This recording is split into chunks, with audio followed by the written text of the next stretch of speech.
ever live stream on this channel. I'm very excited to have you here today. Today, we're going to be talking through the process of working with Adobe Firefly's brand new structure reference tool and how you can use 3D workflows to craft some incredible images. So I released this video yesterday. It's just a little teaser. Basically, the idea of it is that you can use whatever 3D software that you want to position some props and some geometry, and then use that render of just that very simple, like either primitives or simple models, and use that to drive an AI image inside of Adobe Firefly. So today I'm going to get into that. And the reason why I wanted to do this live was that this process is so incredibly easy. It's so fast, it's so simple that honestly, yesterday when I made the video, it took me more time to edit the video than it did to make all of these images that you're seeing. So I just kind of wanted to get into this a little bit. So for today, we're going to be taking a look at a couple of things. Let me have you go into the infinity. So Adobe Firefly, we'll start there. So as you may or may not know, Adobe Firefly is Adobe's generative AI tool. It is one of the only tools in the world that's commercially viable. So everything on Adobe Firefly is sourced from Adobe stock or public domain things or whatever. As other people have pointed out when I posted the video yesterday, like Stable Diffusion does the same thing. If you're more comfortable in Stable Diffusion and if you're just using it for private use, by all means, go for it. But generally, people that follow me are professional artists and have to worry about copyright infringement and things like that. So Adobe Firefly is your answer there. So the way that I'm going to do this is I'm going to be working in Substance Stager here. I'm also going to be utilizing some of the 3D assets from the Substance 3D asset library. This is just because I have a Substance subscription and I work for Adobe. But the overall thing is that you can use any 3D design software tool that you're comfortable with. You can even draw if you want. It basically is just ingesting images. But like I said, this is my way of doing it, and I wanted to share that with you all. So let's get into it. Well, first off, we're just going to start off where every 3D kickoff demo goes, and we're going to make some donuts here. We're going to make a donut, but we're going to do it faster than any other donut tutorial you've ever done before. So in order to do this, I'm just going to make a plane. I'm even going to do 3 donuts. Let's do 3 donuts here. So I'll make a plane, make it bigger. So it's just nice and big. I'm going to go ahead and create a torus. Great. Going to increase that torus ring. I want a nice, fat, plump little donut, or pipe radius, I guess it is. Yeah, that's a little juicy. A little too juicy even for me. I like that. All right, cool. So we've got a torus. Now I want to create a couple more. So I'm just going to hit Control D to duplicate. Raise this guy up. Maybe move him over, kind of shift him a little bit. And do the same thing again here. Now you might be asking, why are you raising these up so high? It's because since we are in a 3D tool, I'm going to go ahead and utilize the collision tool inside of Substance Stager. So it's a little collision functionality there. So you can see me just checkboxing those little boxes there. And I'm going to go ahead and just shift select these, raise them up, and then just plop them on down there. Oh, they got that one just stacked up like an inner tube. Let me just go and slide these on over here a little bit more. Make them fall a little bit more naturally. Okay, great. So we got 3 donuts there. Awesome. That's the composition I want. I will create a camera. I will go into the object setting. I just want to make it more telephoto, like more realistic to how not 10 millimeters, we're going 100 millimeters on this lens. So we're just going to kind of zoom in here. All right, great. So I got this composition. This is the framing that I want. This is the aspect ratio, the focal length, everything's set up. Now I just want to use these to generate some AI images. Easily enough, I can just go into the render tab, and I can even just render out a simple PNG. There we go. So we got these stacked up here. This will take just about 5 more seconds to render. And in that time, I can hop over into Firefly and get started here. So now I'm just going to go ahead and start typing stuff in. So we're going to say pink donuts with sprinkles on a wooden counter. Just to kind of launch, this is just allowing us to launch the overall player. So while those are loading, and we're not going to use any of those because those are just generally Gen AI stuff, I'm going to start messing with these general settings. So I want to keep that widescreen 16:9 format. I want to make it, I want to do photo for now. We can do art later if we want. And then here's the important part. So this is the structure reference area on the screen left side. So if I click this button, I can now go to my downloads and I'm sorry, my desktop, and go to my untitled, because I didn't bother saving that out. And so this is going to give you a little pop-up. Just click continue. All right, now this is loaded in. Now we can set the strength of this, and I want to match this exactly. So we're going to turn that strength all the way up. And now you can scroll down here and say what you want to do with the image. So for me, we'll just, we'll keep it very general for now, but for the color and tone, we'll keep it a little bit warmer. And for the lighting, I want to go with a little bit of, we'll do some studio lighting. We'll start with that for now. And then we can just click generate.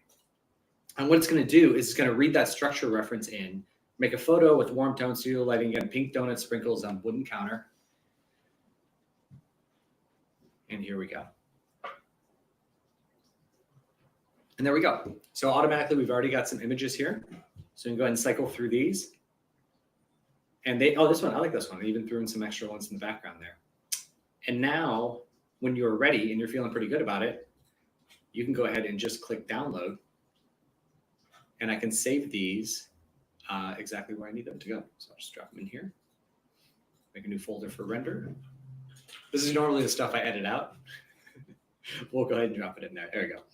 All right, cool. So now we can keep iterating on this. So now it's like we can say purple donuts on a marble. Oh, wait, here we go.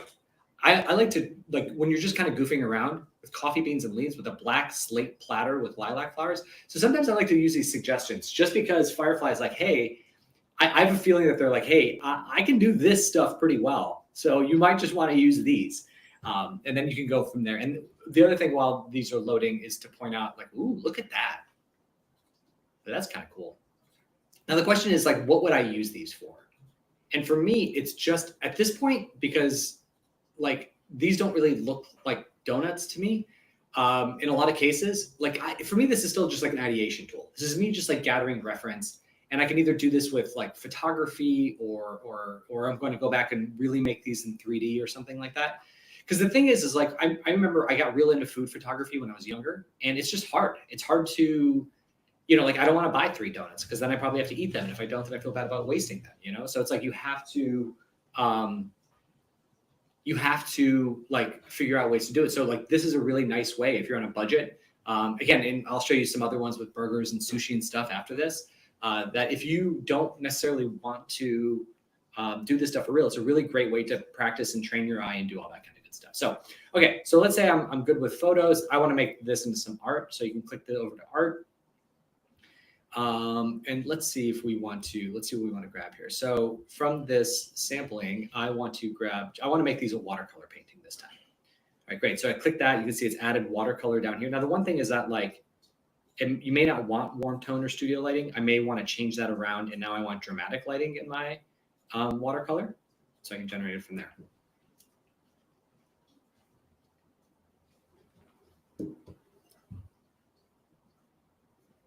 And so it's really easy, by the way, when you're doing this. Like one thing I oh, look at that.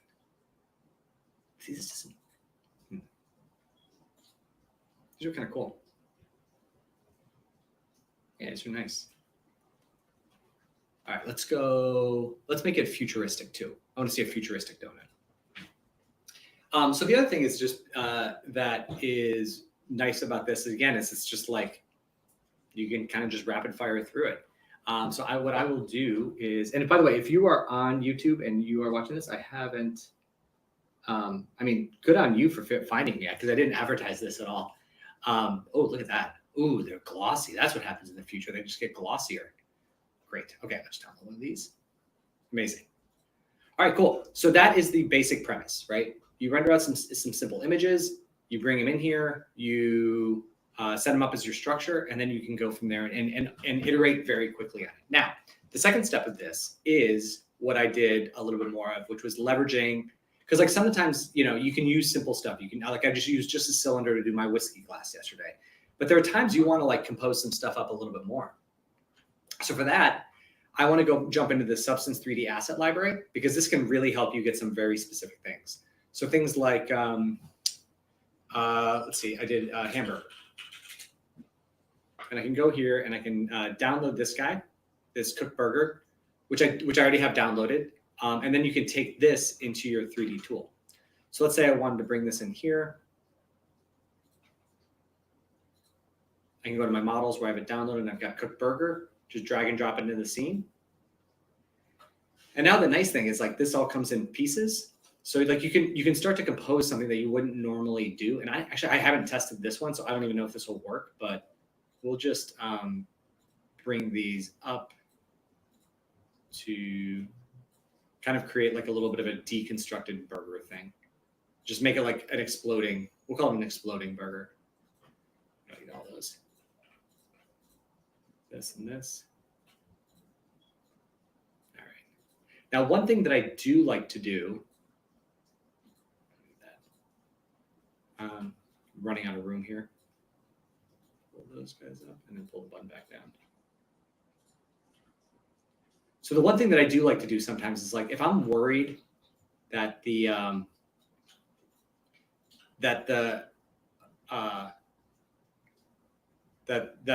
whatever I'm, like Firefly is not going to understand that there are different objects here.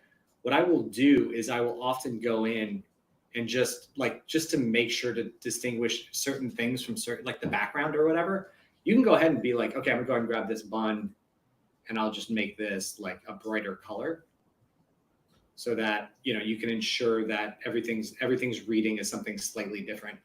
And that way you're not running things together. So like all these materials of these three objects are all kind of linked together. So you can just go ahead and do that. And again, so it knows that everything's going. And the cheese is obviously different, and just make that kind of yellow cheesy color. And the burger, great. So just to show you that you have this option again, and this isn't something that's like, again, unique to Stager. Use whatever you're most comfortable with. And let's say we go in here, go ahead and create my camera. Awesome. We will make this one wonky. We'll go like a 30 degree or 25 degree kind of a wide angle thing. Even go bigger than that. 20.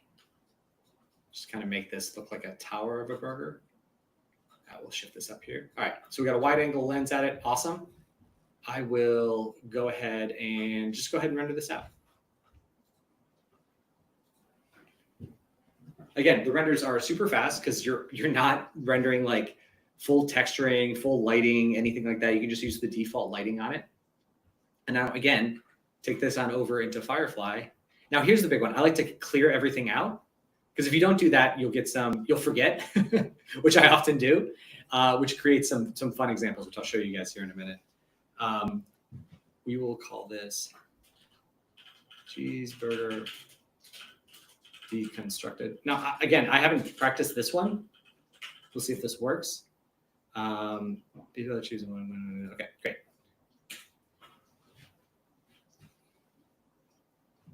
Curious to see what comes out here.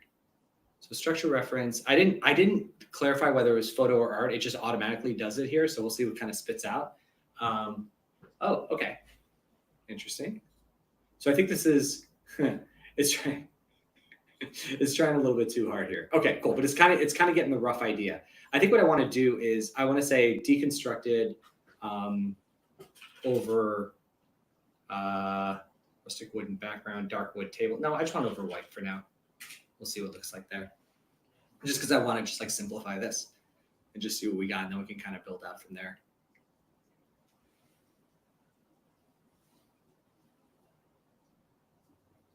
Oh, that's kind of fun. I'm realizing that it's reading that as a double bun, but again, like none of this, like, ooh, this looks good. Again, like none of this stuff is. Oh, that's fine. Yeah, it's reading. I wonder what it's reading there. Let me see if there's something in the render. But this is kind of nice. Again, but this is all just concept art, right? Oh, I see. Is there something down there? Because it almost wants to add. Just make this a little small. Do it this way. Let's make it a little bit smaller. Maybe that's the issue. So scale this down by like 0.7. Oh, shouldn't do it that way. Break the connection, 0.7, just to make it a little flatter. Great. Oh, I moved the camera, stinker. There we go. And we will render that out again. Okay, pretty close. And so the nice thing about the fast renders is I almost like race it over here, and I wait until I get it, because I think I get that 3, 2, 1. All right, update it.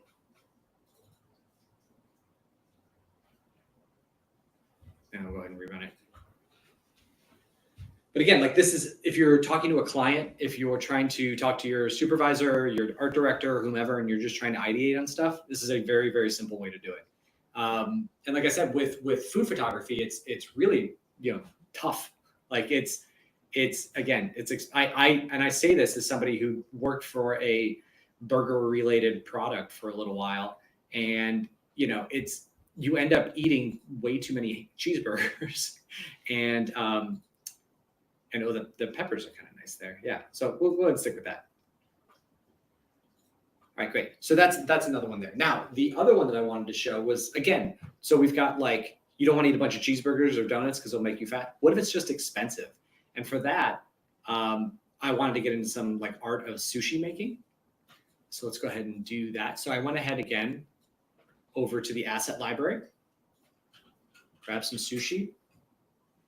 We got some cooked maki rolls. And again, like these are pretty basic. This would take a lot of work to get them to be where we would want them to be from a 3D standpoint. And again, I love doing that work, and I plan on doing that work, and it's going to be awesome.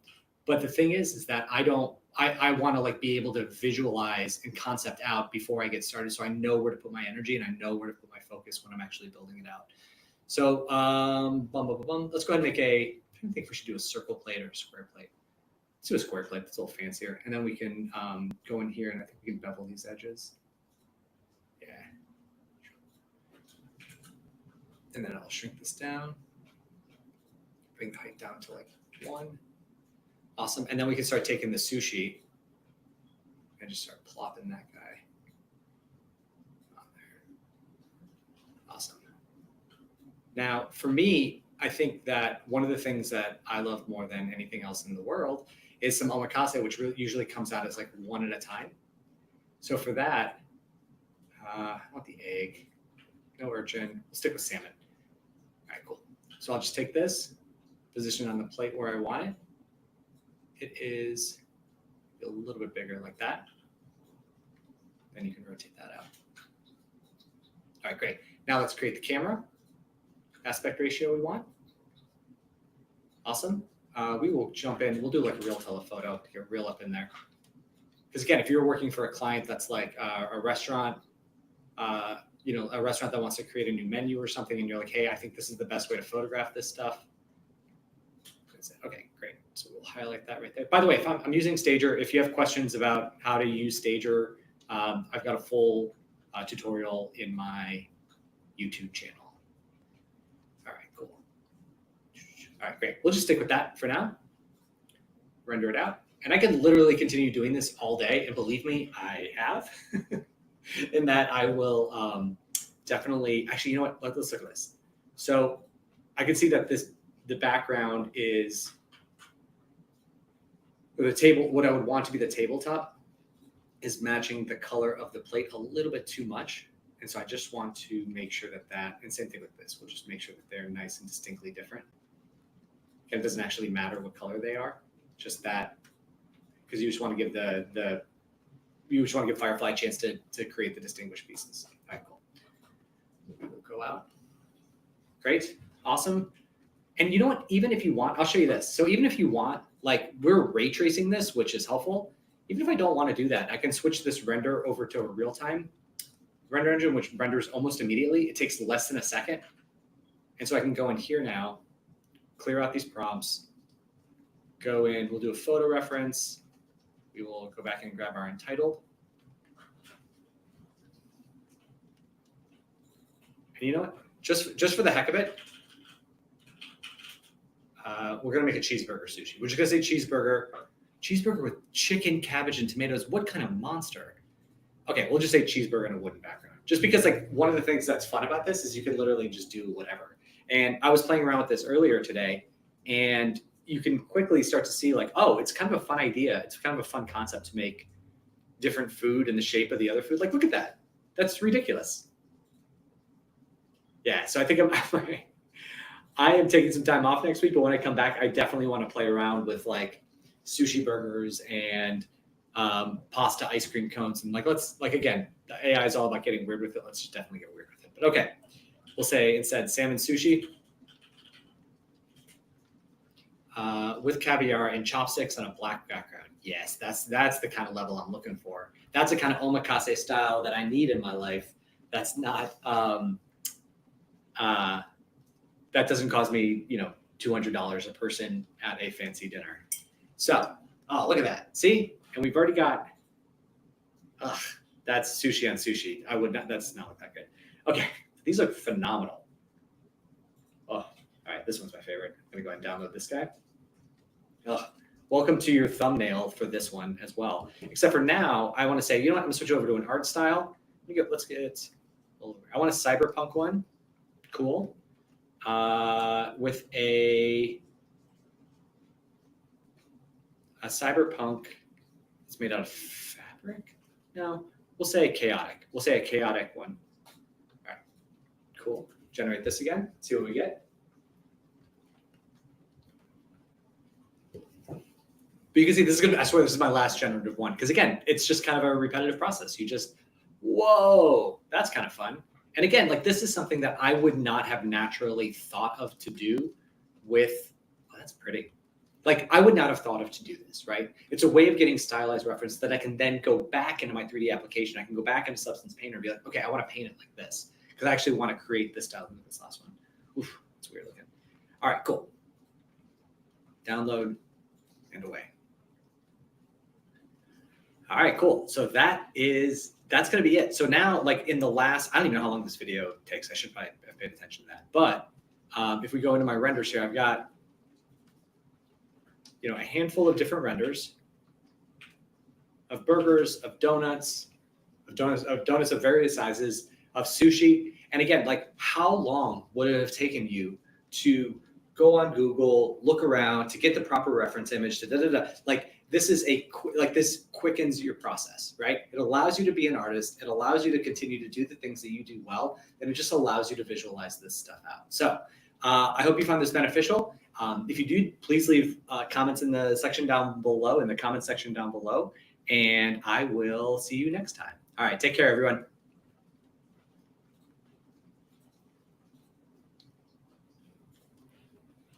He says as he doesn't know how to shut it down. There we go. 3, 2, 1. Bye.